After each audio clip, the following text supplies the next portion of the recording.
My wife screamed that I was off the guest list until I apologized to her boss. I said, okay, and walked away. She thought she'd won. The next morning, her boss showed up at our door, pale and shaking, grabbing her arm.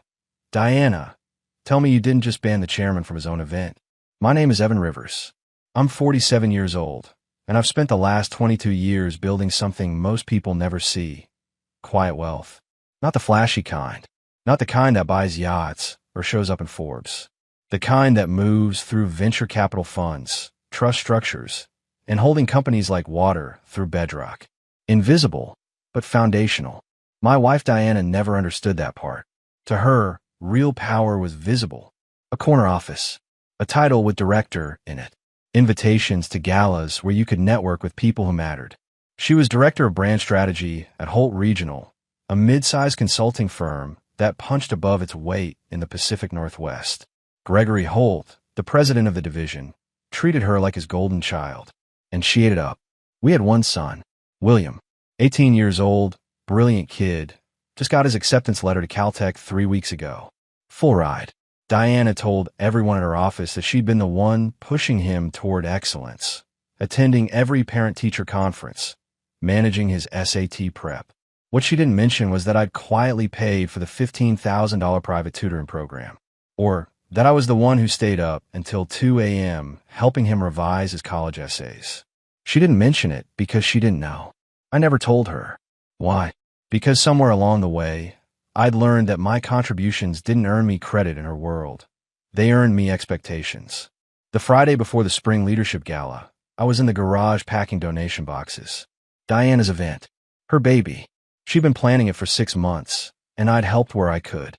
I sourced the wine, 30 cases of Pinot Noir from a boutique vineyard in Willamette Valley. I coordinated the logistics for the silent auction. I even wrote a check for $25,000 to sponsor the opening reception. My name wasn't on the donor board. Hers was. I heard her heels clicking across the hardwood before I saw her. Sharp, fast, angry.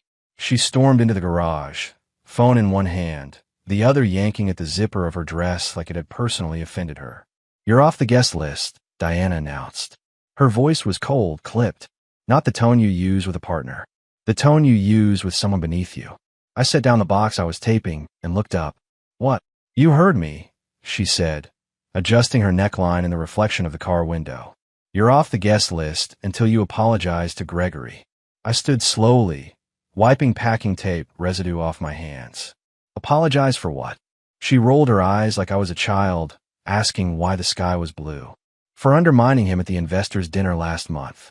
He said you made him look incompetent in front of the board. I remember that dinner.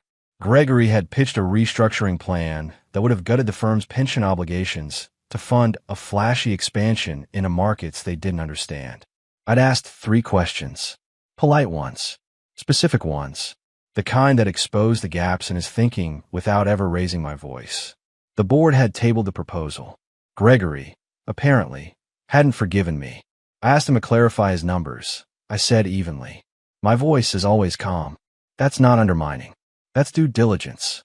Diana's jaw tightened. He's my boss, Evan. He's the reason I'm where I am. And you embarrassed him. So you're uninviting me from an event I helped fund, I said. Not a question.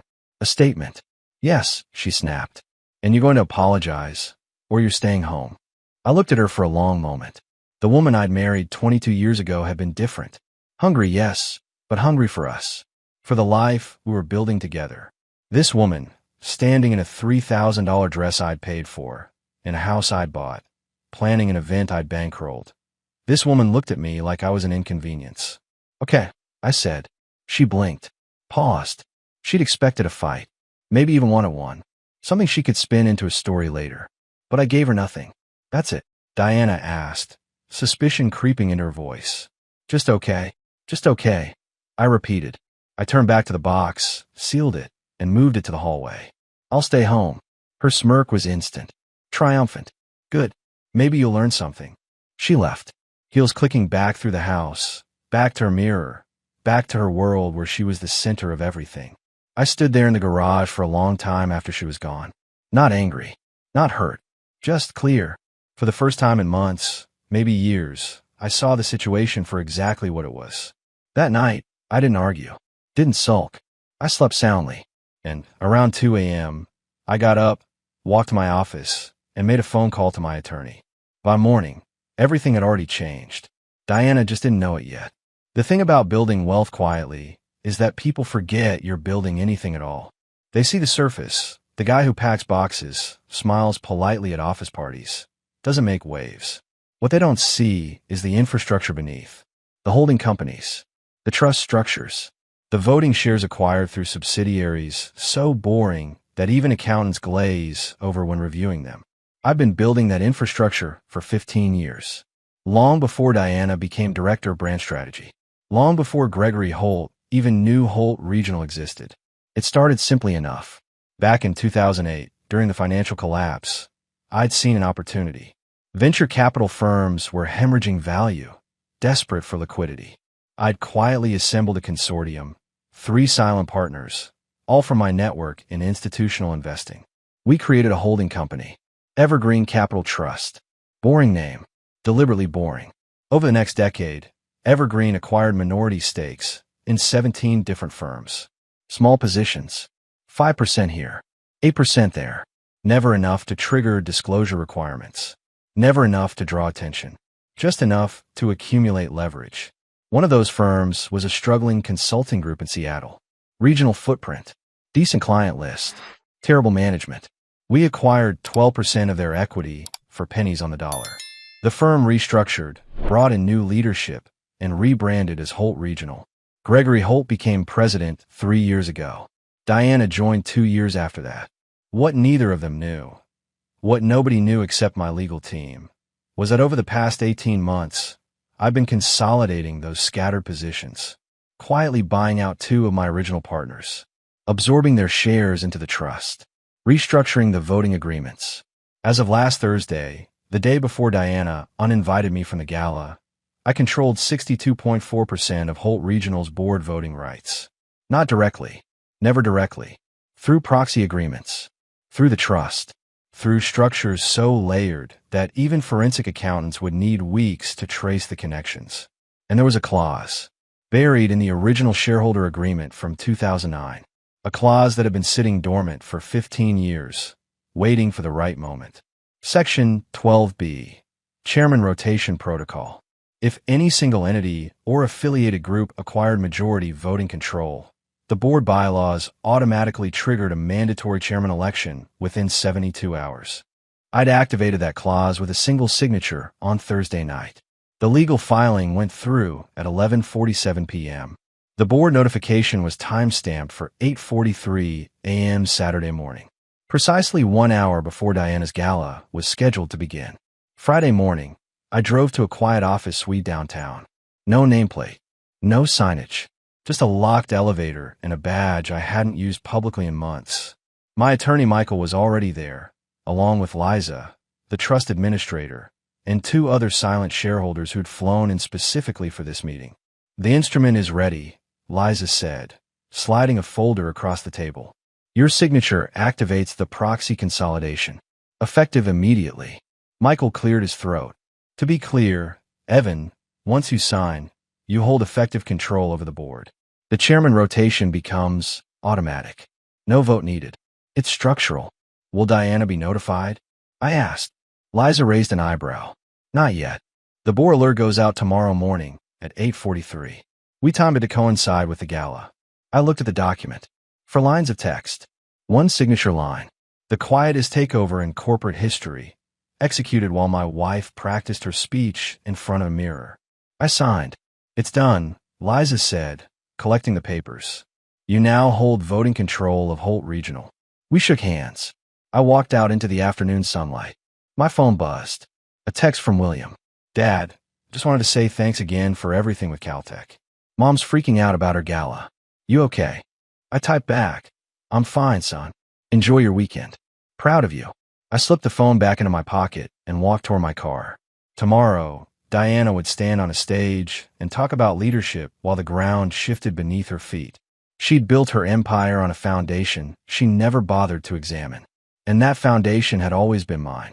Saturday morning arrived with the kind of brightness that makes everything feel sharper. Diana was up before dawn, moving through the house like a general preparing for battle. I heard her on the phone with the event coordinator at 6:15 a.m., barking instructions about orchid placement and lighting angles. I stayed in my office, door closed, watching the clock. The board notification would go out at 8:43. Diana's gala started at 10 o'clock. I'd given her exactly 77 minutes to process what was coming before she had to stand in front of 200 people and pretend everything was fine. At 7:30, Diana knocked on my office door. Didn't wait for an answer, just walked in. She was already dressed, hair perfect, makeup camera ready. "I'm leaving in 20 minutes," she said. Not hostile, almost pleasant. The tone you'd use with a neighbor you tolerated. "William's still asleep. Make sure he eats something." "I will," I said, looking up from my laptop. She hesitated in the doorway, studying me. "You're really not coming. You uninvited me," I reminded her gently. Diana's jaw tightened slightly, but she recovered. "Right. Well, it's probably for the best anyway. Gregory's already stressed enough without having to manage you."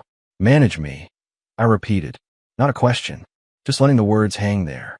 "You know what I mean," she said, waving dismissively. "You ask too many questions. You make people uncomfortable."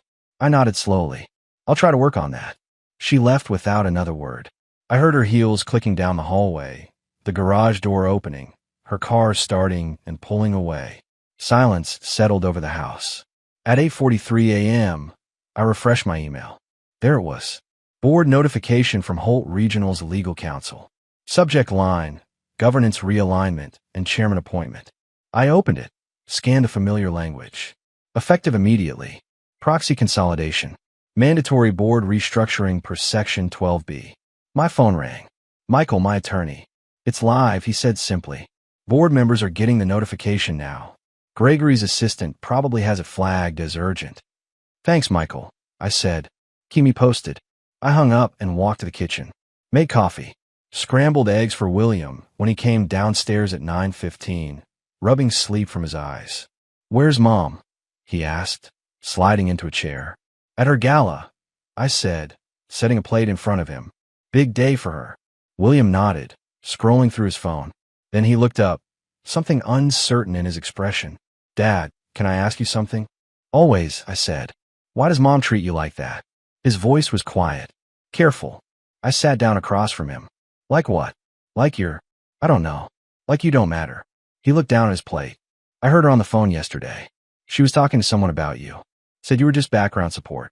That you didn't understand real leadership." I took a breath. "Steady. What do you think, William?" He met my eyes. "I think she has no idea what you actually do." I smiled slightly. "You're a smart kid. Smarter than I was at 18. "Are you guys okay?" he asked. "You and Mom." I considered the question. Honest answer or comfortable lie? I chose honest. "No," I said simply. "We're not. But that's not your weight to carry. You focus on Caltech. On building your own life." William nodded slowly. "Okay." My phone buzzed. Text from an unknown number. Then I realized it was Gregory's assistant. "Mr. Rivers, urgent. Mr. Holt needs to speak with you immediately regarding board matters. Please call." I set the phone down. Let's sit there. No rush. At the Sheraton Grand downtown, Diana was in her element. The ballroom was exactly as Diana had envisioned. Crystal chandeliers catching morning light through floor-to-ceiling windows. Tables draped in champagne linens. Centerpieces of white roses and eucalyptus. The branding wall behind the stage glowed with the Holt Regional logo, perfectly lit for photos. Diana moved through the space like she owned it, adjusting name cards, snapping at the catering manager about wine temperature, checking her reflection in every available surface. She was radiant, powerful, completely in control. Gregory arrived at 9:20, looking off. His tie was crooked, hair uncombed, face pale under too much foundation. Diana noticed immediately. "Gregory," she said, walking over with her brightest smile. "You look like you've seen a ghost. Everything okay?" He stared at her for a long moment. "Diana, we need to talk." "Now." "Can it wait?" she asked, laughing lightly. "We go live in 40 minutes and I still need to—" "No," Gregory interrupted. His voice was strained, tight. "It can't wait." Something in his tone made her pause. "What's wrong?" Gregory pulled out his phone, hands trembling slightly. Pulled up an email. Turned the screen toward her. Diana, read the subject line. Then the first paragraph. Then the second. Her smile faltered. What is this? She whispered. Board notification, Gregory said. Came through at 8:43 this morning. Governance realignment. Your husband just became chairman of the board. Diana's face went blank. That's not possible. It's already done, Gregory said, his voice rising slightly. Proxy consolidation. He controls over 60% of voting shares. Through some trust structure nobody even knew existed. Diana grabbed the phone, scrolling frantically. This has to be a mistake. Evan doesn't even attend board meetings. He has nothing to do with. He has everything to do with it. Gregory cut her off. He's been building this for years. The legal team confirmed it 20 minutes ago. Diana's breathing quickened. But he never said anything. He never. Gregory stepped closer, his voice dropping to an urgent whisper. Diana, tell me you didn't just ban the chairman from his own gala. The words hit like ice water. Diana's eyes widened. I didn't know. How could I have known? You should have asked, Gregory hissed. You should have checked. Do you understand what this looks like? The optics alone. I'll call him, Diana said, fumbling for her phone. I'll fix this. It's too late, Gregory said flatly. The notification is public. Board members are already asking questions. Some are asking if this was retaliation. If you deliberately excluded him because you knew what was coming. That's insane, Diana said, her voice rising. I had no idea what was coming. Then you should have, Gregory snapped. Then he caught himself, lowered his voice. Look, we have 200 people arriving in 30 minutes. You need to pull yourself together. Diana nodded mechanically, but her hands were shaking. Around them, the ballroom buzzed with final preparations. Waiters circulated with champagne flutes. The AV crew tested microphones. Everything perfect. Everything planned. Everything falling apart. My phone rang at 10:47 a.m. Diana. I let it ring 4 times before answering. Evan.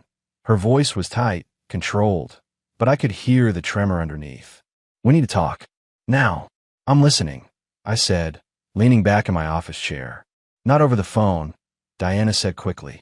Can you come down here? To the hotel. You uninvited me from the event, I reminded her. Remember? I'm not on the guest list. There was a pause.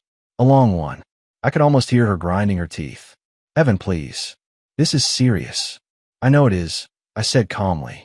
I received the same board notification you did. Her breath caught. You knew.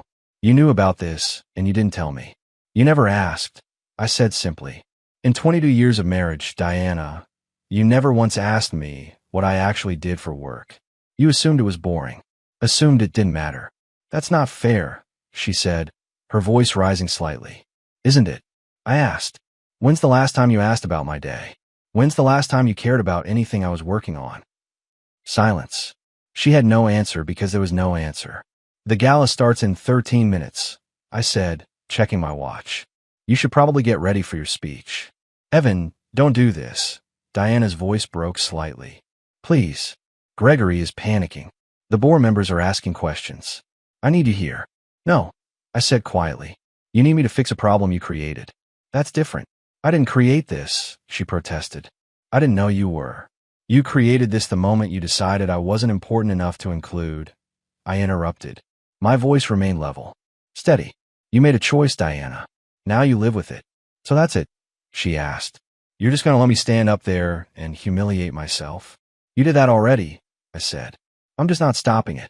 I hung up, set the phone on my desk, stood and walked to the kitchen where William was finishing breakfast. Everything okay? He asked, looking up from his plate.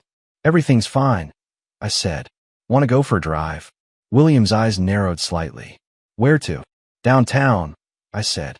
I think it's time you saw what your old man actually does for a living. 20 minutes later, we pulled into the parking garage beneath the Sheraton Grand. William looked confused. Isn't this where Mom's event is? It is, I confirmed, locking the car. I thought you weren't invited, William said. I wasn't, I said, walking toward the elevator. But that was before I became chairman of the board. William stopped walking. Wait, what?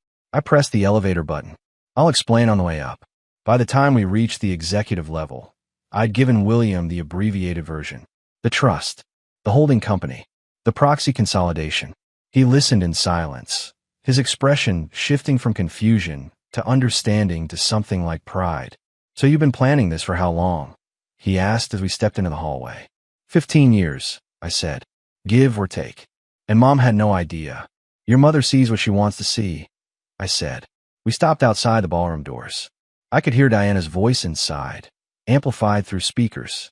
She was mid-speech. I checked my watch. 11:03 a.m. William looked at me. "What happens now?" "Now," I said, straightening my collar, "I go introduce myself to the board. Officially." I pushed open the door.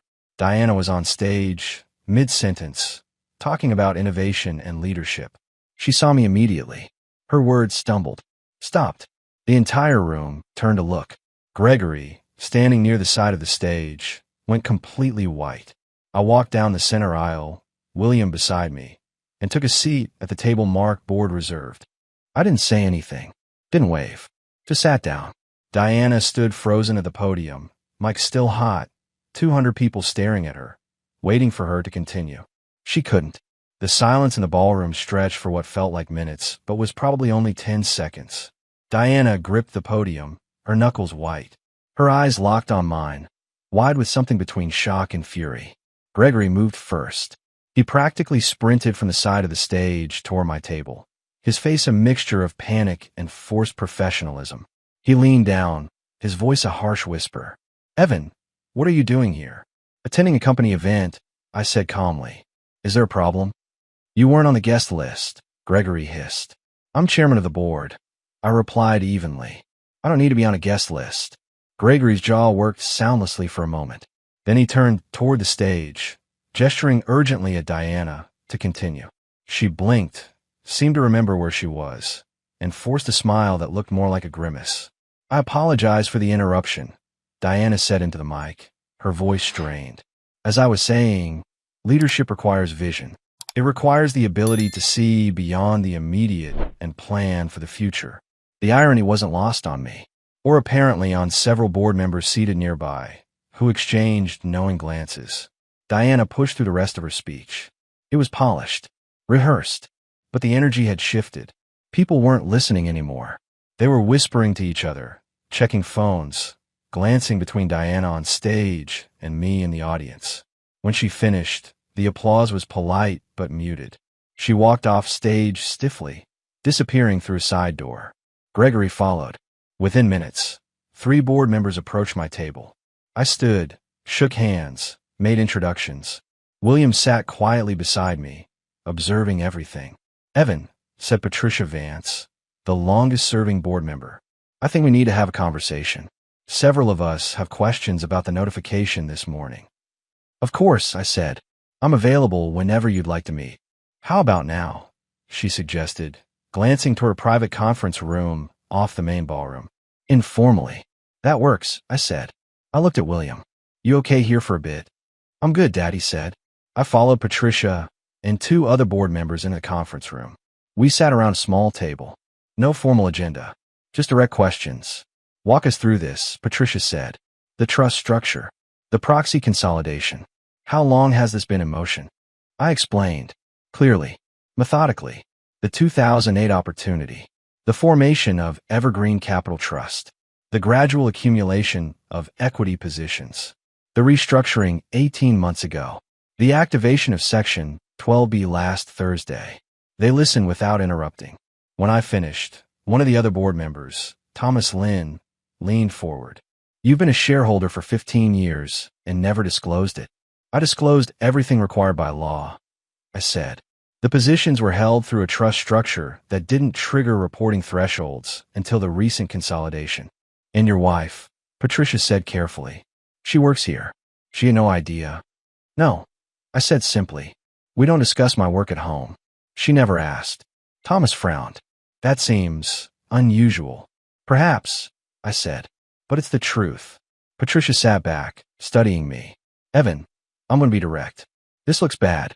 Your wife publicly uninvited you from this event. Now you show up as chairman.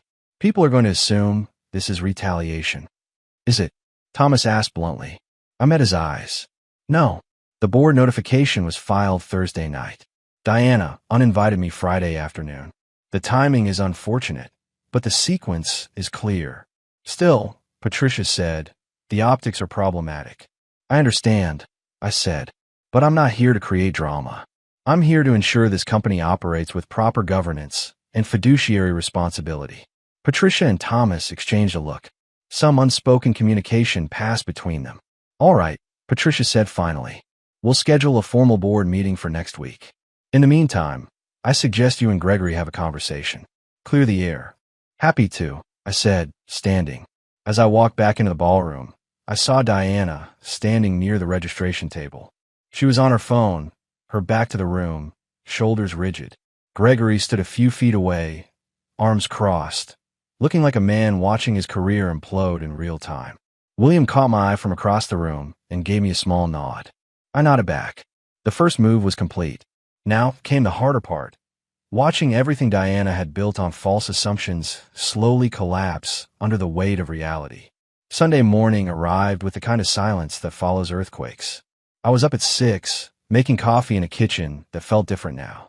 Diana hadn't come home until after midnight. I'd heard her car in the driveway, heard her heels on the hardwood, heard the guest bedroom door close. Not our bedroom, the guest room. I didn't go to her. Didn't ask how she was. That wasn't cruelty. It was boundary setting. William came down around 8, already dressed. He had plans to meet friends before heading back to his college prep program for finals week. Mom still asleep? He asked, grabbing juice from the fridge. In the guest room, I said. William nodded slowly. She looked rough yesterday. After you left. I imagine she did, I said, sipping my coffee. Some of her coworkers were talking. William said carefully. I heard them in the lobby. They weren't being quiet. What were they saying? That she banned her own husband from an event without knowing he was chairman, William said. That it made her look incompetent. That Gregory's probably going to throw her under the bus to save himself. I absorbed this. How do you feel about that? William set down his glass. Honestly, I feel bad for her. But also, she kind of did this to herself, didn't she? Yes, I said simply. She did. Are you getting divorced? William asked. The same question he'd danced around yesterday. Probably, I said. Would that bother you? William thought about it. Really thought. It would have bothered me a year ago. But I've been watching how she treats you. How she talks to you. Dad, she doesn't respect you. And I don't think that's going to change. You're right, I said. It's not. William grabbed his backpack. For what it's worth, I'm proud of you. What you did yesterday, showing up, taking your seat, that took guts. Thanks, son, I said. After William left, I went to my office and opened my laptop. 17 emails. Most from board members requesting meetings. 2 from the legal team, confirming procedural items. 1 from Gregory's assistant marked urgent. I opened Gregory's email first. Evan, we need to meet before the board session on Tuesday. There are optics issues we need to address. Please call my office to schedule. Gregory. Optics issues. Translation. Gregory needed to figure out how to spin this, so he didn't look like an idiot for letting his star employee ban the chairman from a company event. I deleted the email. Around 10, I heard movement upstairs. Water running. Diana getting ready for the day. 20 minutes later, she appeared in my office doorway. No makeup. Hair pulled back. She looked exhausted. We need to talk, Diana said quietly. All right, I said, gesturing to the chair across from my desk. She sat, folded her hands in her lap. I didn't know Evan. I swear I didn't know about any of it. The trust, the shares, the board seat, none of it. I know, I said. Then why didn't you tell me? Her voice was soft. Hurt. Because you never asked, I said. In 22 years, Diana, you never once inquired about what I actually did. You knew I worked in venture capital. That was enough for you. The details were boring. That's not fair, she said. It's completely fair, I replied calmly. You made assumptions about what mattered, about who mattered, and you built your entire career on a foundation you never bothered to examine. Diana's jaw tightened. So this is revenge? You're punishing me for not paying attention. No, I said. This is consequence. I didn't activate the board restructuring because you uninvited me. I activated it because it was time. The timing was unfortunate, but it wasn't strategic. She stared at me for a long moment. Gregory wants me to resign. That caught my attention. He told you that. Last night, Diana said. He called me at 11. Said my position had become untenable. that the board would likely ask for my resignation at Tuesday's meeting anyway, so I should get ahead of it. And what did you say? I told him to go to hell, Diana said, a flash of her old fire returning. I've given that company 7 years. I built the entire brand strategy division from nothing, and he wants me to quietly disappear because his ego got bruised. Good, I said. She blinked. Good. You should fight, I said. Not for Gregory. For yourself. If you resign now, you're admitting fault. Admitting you did something wrong. Did you? Diana hesitated. An invited you. That was wrong. Yes, I agreed. But that's a personal issue, not a professional one. You didn't violate any company policy. You didn't break any rules. You made a social miscalculation. That's not grounds for termination. Diana looked at me like she was seeing a stranger. Why are you helping me? I'm not helping you, I said. I'm telling you the truth. What you do with it is up to you. She sat there for another minute, processing, then stood slowly. The board meeting is Tuesday at 2. Yes, I said. Will you be there? Diana asked. As chairman, I said. Yes. She nodded. Turned to leave. Stopped at the door. Evan, are we going to make it? As a marriage? I met her eyes. No, we're not. She flinched, but didn't argue. Just walked out, closing the door softly behind her. Monday morning, Diana left the house at 7. Didn't say goodbye. Just grabbed her briefcase and drove to the office like it was any other day. I knew better. This was her trying to reclaim control. To show up, head high, and dare anyone to question her. I respected it, even if it wouldn't work. I spent the morning reviewing documents for the board meeting. Financial reports, governance protocols, background on every board member. By noon, I had a complete picture of what I was walking into. My phone rang. Michael, my attorney. Evan, we have a development, he said. Gregory's team filed a motion this morning. They're requesting your recusal from tomorrow's board meeting. I leaned back in my chair. On what grounds? Conflict of interest, Michael said. They're arguing that because you're married to an employee under review, you can't participate in personnel decisions. Diana's not under review, I said.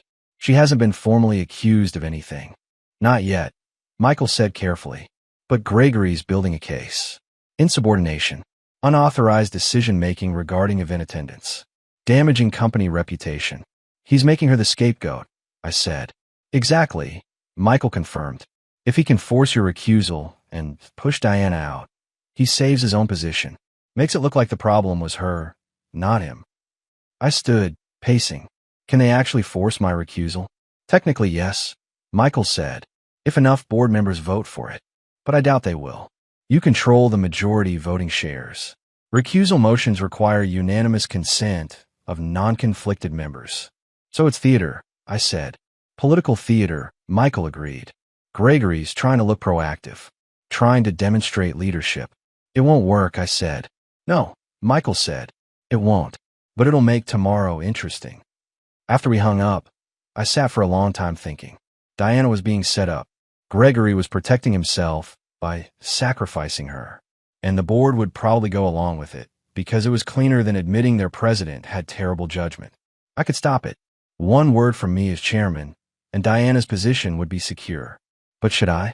She'd spent years dismissing me, belittling my work, treating me like expensive furniture. And when her boss told her to exclude me, she'd done it without hesitation. But she was also the mother of my son, the woman I'd built a life with, even if that life had rotted from the inside. My phone buzzed. Text from William. Damn, I'm called. She's freaking out. Said Gregory's trying to fire her. Is that true? I typed back. It's complicated. I'll handle it. Are you going to help her? I stared at that question for a long time. Finally typed. I'm going to do what's right. Not sure that's the same thing. At 4 in the afternoon, Diana came home early. I heard her in the kitchen, opening wine. I walked in. She was standing at the counter, glass already half empty. Gregory filed a motion to recuse you from the board meeting, Diana said without preamble. His assistant accidentally copied me on the email. I know, I said. He's going to try to fire me, Diana said. Use me as the fall guy for his own incompetence. I know, I said again. Diana looked at me, something desperate in her eyes. Evan, I know I don't deserve to ask, but can you stop this? As chairman, I poured myself a glass of water, leaned against the counter opposite her. Yes, I could stop it. Will you? She asked. Why should I? I asked calmly. Diana set down her wine glass. Because despite everything, we're still married. Because I'm the mother of your son. Because... She trailed off. Because what? I pressed. Because I'm sorry, Diana said quietly. I'm sorry I didn't see you. I'm sorry I took you for granted. I'm sorry I let Gregory convince me you didn't matter. I studied her face.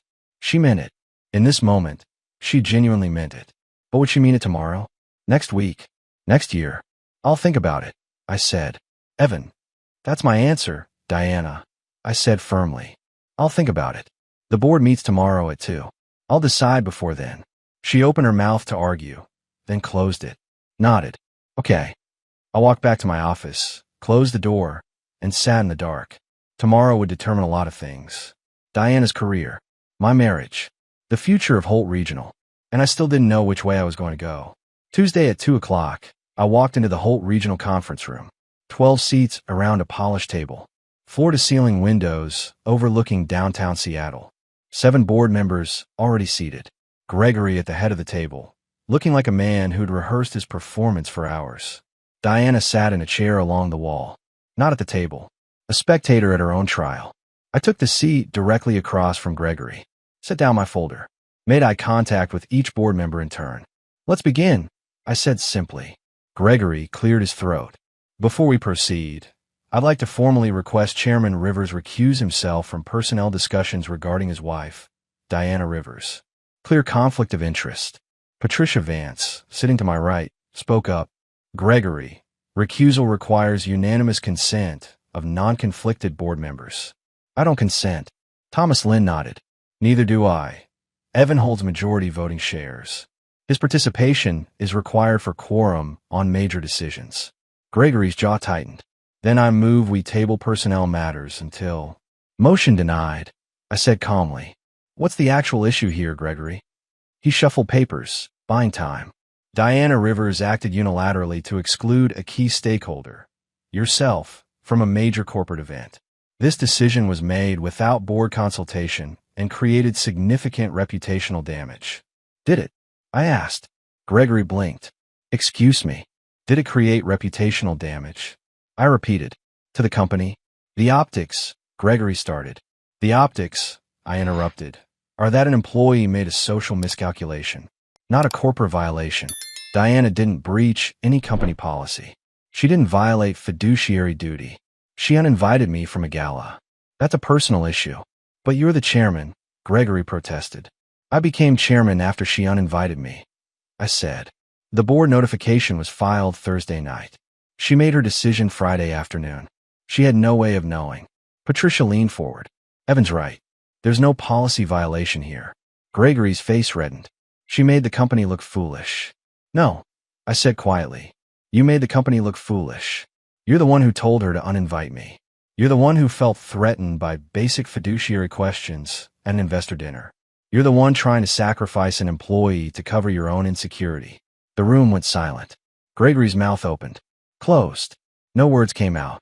I have emails, I continued, pulling a folder from my briefcase.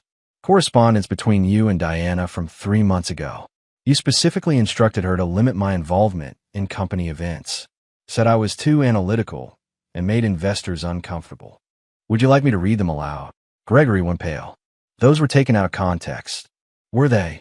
I asked, because they seemed pretty clear to me. Thomas Lynn spoke up. Gregory, is this true? Did you instruct Diana to exclude Evan? Gregory stammered. I made a suggestion, a recommendation based on ego, I said flatly. Based on the fact that I asked questions you couldn't answer. And rather than improve your proposals, you tried to remove the person asking questions. Patricia looked at Gregory with something like disgust. That's extraordinarily poor leadership. I turned to Diana, still sitting against the wall. Diana, stand up. She stood slowly, uncertain. Come sit at the table, I said, gesturing to the empty chair beside me.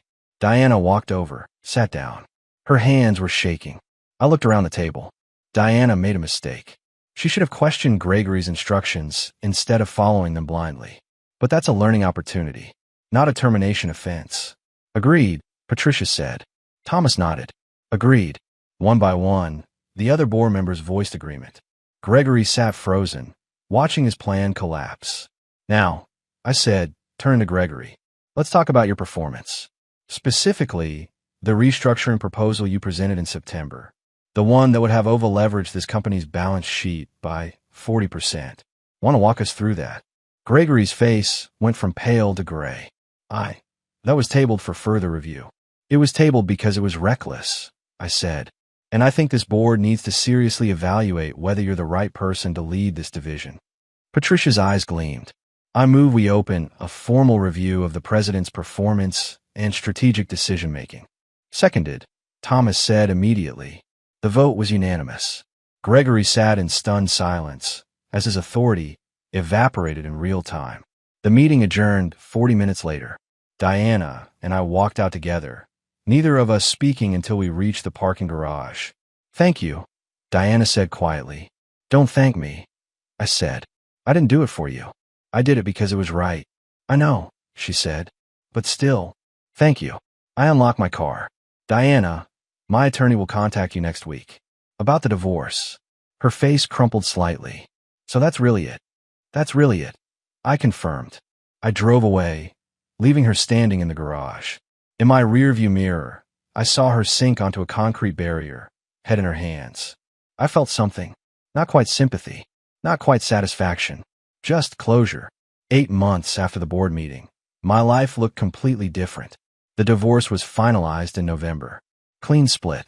Diana kept the house. I didn't want it anyway. I bought a condo downtown with floor-to-ceiling windows and a view of Elliott Bay. Smaller. Simpler. Mine. Diana kept her position at Holt Regional, but Gregory was quietly removed 3 months after our confrontation. The board installed a new president, someone with actual operational experience. Diana reported to him now. From what I heard through William, she'd become more cautious, more deliberate, less arrogant. Good for her. William was thriving at Caltech. We talked twice a week. He'd started a robotics project with 3 other freshmen and was already getting interest from tech companies for summer internships. The trust fund I'd set up meant he could focus on learning instead of worrying about loans. As for me, I stepped into the chairman role fully, restructured 3 underperforming divisions, brought in new talent, implemented governance protocols that actually meant something. The company's stock price increased 19% in 6 months. I also started dating. Nothing serious yet. A woman named Sarah, an architect I'd met through a friend. She asked questions, real questions, about my work, my interests, my life. It was refreshing. One afternoon in late March, I was having coffee downtown when I saw Diana. She was with a man, not romantic, based on a body language. Professional. They were reviewing documents at a corner table. She looked up, saw me. Our eyes met. She gave a small nod. I nodded back. No hostility. No longing. Just acknowledgement. We'd been married for 22 years, built a life, raised a son, and then discovered we'd been strangers the entire time. That evening, William called. Dad, I got my summer internship offer. Tesla, Autonomous Systems Division. That's incredible, I said, genuinely proud. You earned it. I know, William said, laughing. But I also know you helped. The trust fund, the connections, all of it. You still had to do the work, I reminded him. Yeah, William agreed. Hey, Dad. Yeah. I'm glad you left, Mom, he said. I know that sounds harsh, but you're happier now. I can hear it in your voice. I looked out my window at the city lights reflecting off the water. I am happier. Good, William said. You deserve to be. After we hung up, I sat for a while in the quiet. Thought about the man I'd been a year ago. Packing boxes for a gala I wasn't invited to. Accepting dismissal as normal. Living small in a house that should have felt like home. That man was gone, and I didn't miss him. I'd built something real. Not just wealth, though that helped, but respect, boundaries, a life where my contributions mattered because I demanded they matter. Diana had taught me something valuable in the end. Silence isn't strength. Acceptance isn't love. And sometimes the most powerful thing you can do is stop waiting for people to see your worth and start showing them what happens when they don't. I poured myself a glass of wine, toasted the empty room, and smiled. The quiet takeover was complete, and the chairman, finally, fully, was home.